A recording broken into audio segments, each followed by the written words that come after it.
Hey guys, so just wanted to come on here and do a video about what we did differently this cycle. Um, First of all, I apologize for the cluttered mess behind me.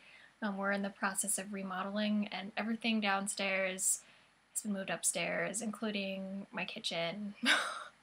And so so I'm in the storage room while we, yeah, tear apart our house. So anyway, holy crap, I am still in complete shock. I can't believe that I am pregnant. I'm like, I'm overjoyed. I've never been this happy before. It's just such an amazing feeling. Um, so I just, yeah. Anyway, I'm like on the verge of tears like every 10 seconds, I swear. So just like there's random things. The first thing is my acupuncturist had kept telling me, she's like, you know, you need to drink some raw organic milk. It's like super fertility food and it's really great for you. And I'm like, well, you know, I don't really like milk. If I drink milk, it's gonna be like almond milk or rice milk. Like, I just don't care much for the taste of cow's milk.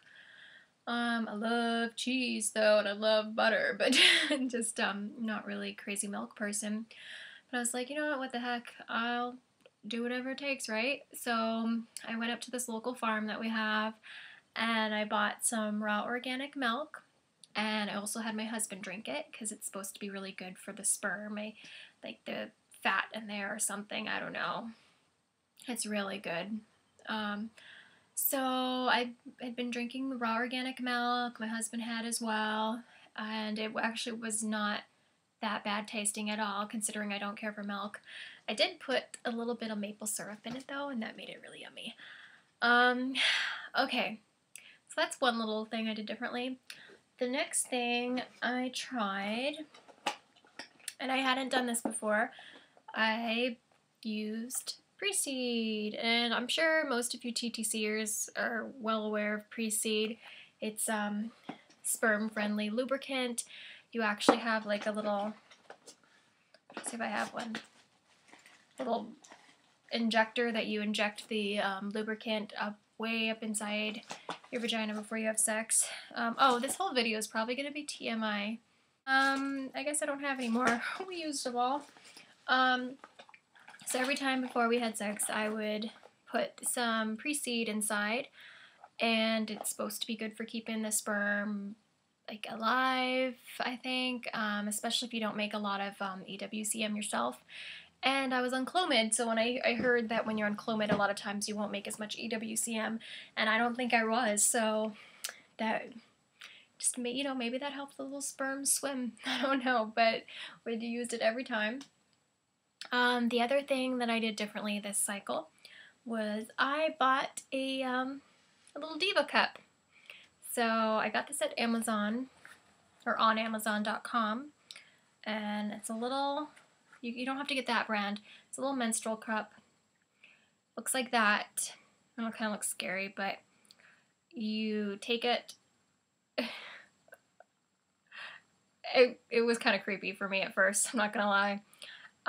You take it and you, like, I don't know, make it smaller, and you put it inside you after sex, and it opens up and it'll like trap all of the sperm inside you so they don't, you know, fall out after sex. So it just keeps them up there, you know, up closer to the cervix. And so I would put this in every time after we had sex and just leave it in throughout the night, because I mean they're safe to leave on anyway for, you know, when you're on your period. And I've never used one of these on my period before. And then in the morning I would take it out. And now I'm not gonna lie, taking it out is creepy and it was kind of gross. Putting it in wasn't so bad, it was taking it out that was gross. Kind of had a little bit of suction to it, which creeped me out, but you know, I saw how much sperm it had trapped in there, and I figured, you know what, whatever, I can just get past my, like, being freaked out. So that's something we did differently. Another thing we did differently, I'm gonna show you guys my chart. Where are you? Here it is. So our doctor had always told us to baby dance every other day and, you know, not to have sex every day.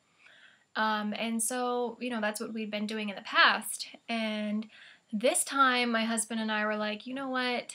He's been tested. He has a good sperm count. Let's just baby dance every day. And that's what we did. Well, every day in my fertile window. So if you can see,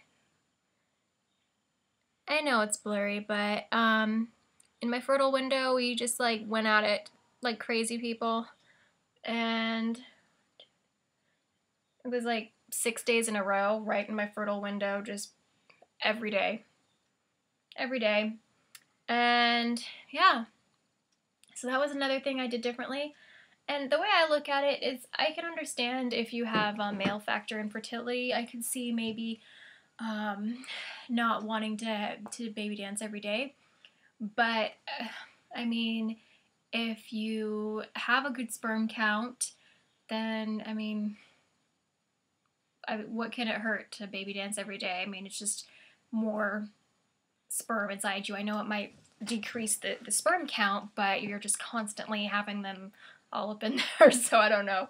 I thought, why not? And that's what we did. What else? Those are the main things. I mean, I was doing some crazy stuff, though, like, you know, headstands afterwards, handstands up against the wall, like, crazy stuff. And my husband was like, you've got to be freaking kidding me. You are insane. I'm like, yeah, I know. I'm trying to get pregnant. That's what happens. You go freaking crazy. So, yeah, I definitely was doing headstands on the bed, handstands against the wall, just all that craziness. Sticking my butt up in the air. I don't know. Just all that crazy, crazy stuff you do.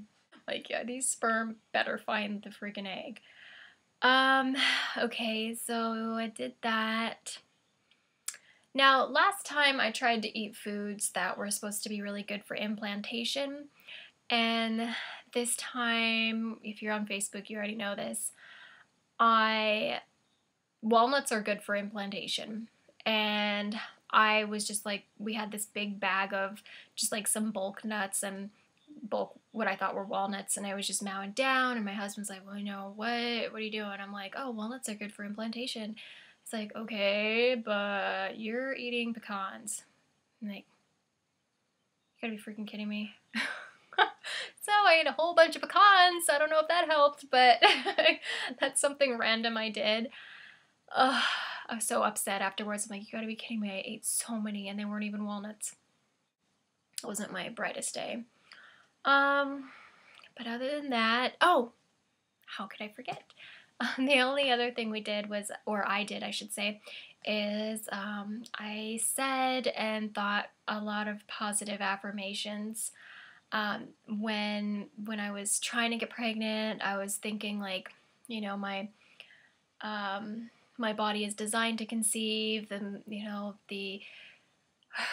I was also thinking my baby is arriving at the best possible time, and just like positive things. And then in my 2-week wait, I was thinking my womb is open to new life, and yeah.